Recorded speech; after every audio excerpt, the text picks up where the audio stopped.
কেমনে যাইব ওই মদিনায় যেখানে দয়াল নবী কাঁদিয়া কাটায়, যেখানে দয়াল নবী কাঁদিয়া কাটায়। কেমনে যাইব আমি ওই মদিনা।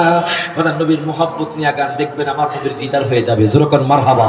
সকলে একসাথে হাত তুলে কোন কেমনে যাইব আমরা ওই মদিনা।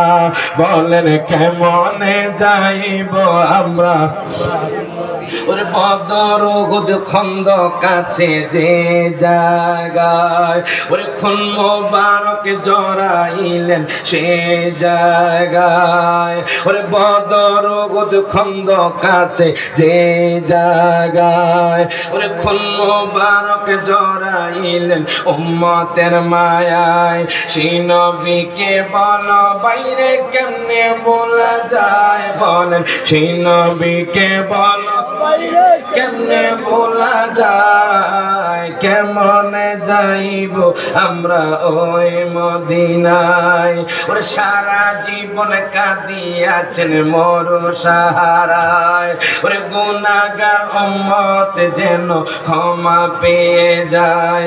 ঈশ্বরে সালাম পাঠাই নবী রওয়া যায়, ঈশ্বরে সালাম পাঠাই নবী রওয়া যায়। কেমনে যাইব আমরা ওই মদিনা। প্রত্যেকে জবানটা খুলে কোন মারহাবা। দুই হাত তুলে বলেন ইয়া রাসূলুল্লাহ। আল্লাহ পরের আয়াতে বলতেছেন ওয়া মাইয়াসিল্লাহা ওয়া রাসূলাহু ওয়া ইয়াতাআদ্দা হুদুদাহু ইউদখিলহু নারান। প্রত্যেকে জবানটা খুলে কোন আল্লাহু আকবার। আপনারা দেখেছেন বাজান, প্রথম আয়াতে আল্লাহ কি বলেছে? আল্লাহ বলেছে যেই ব্যক্তি আমার আনুগত্য করলো, যেই ব্যক্তি আমার বন্ধু মুস্তাফার আনুগত্য করলো, আমি আল্লাহ তাকে জান্নাতের মধ্যে প্রবেশ করাবো। এখন দেখেন পরবর্তী আয়াতে আমার আল্লাহ কি কয়? আল্লাহ কয় যেই ব্যক্তি আমার অবাধ্য হলো, যেই ব্যক্তি আমার বন্ধু মুস্তাফার অবাধ্য হলো, আল্লাহ কয় তাআদ্দা হুদুদাহু ইউদখিলহু নারান। যারা সীমা লঙ্ঘন করলো, আমি আল্লাহ তাদেরকে জাহান্নামের মধ্যে প্রবেশ করাবো।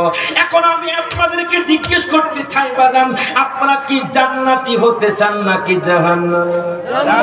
হাত তুলে কোন নবীর অবাধ্য হলে কি হয় দেখেন। আমার নবীর অবাধ্য ছিল আবু জাহেল, কথা কোন ঠিক কিনা বাজান? আমার নবীর অবাধ্য ছিল বাজান উতবা, আমার নবীর অবাধ্য ছিল সাইবা। তারা বাজান এখনো বাজান জাহান্নামের আগুনের মধ্যে পড়ছে। আবু জাহেল সারা জীবন চেষ্টা করেছে আমার নবীকে অপমান করার জন্য। আমার নবীর অবাধ্য হয়েছিল আবু জাহেল। আবু জাহেল একদিন ডাক দিয়া তো বাজান, কিতাবের নাম হলো কাসিদাতুন নুমান। ওই কাসিদাতুন নুমানের কিতাবের মধ্যে আমি পেয়ে গেলাম কাসিদার মধ্যে বাদাম মাদারিজুন নবুয়তের মধ্যে আপনারা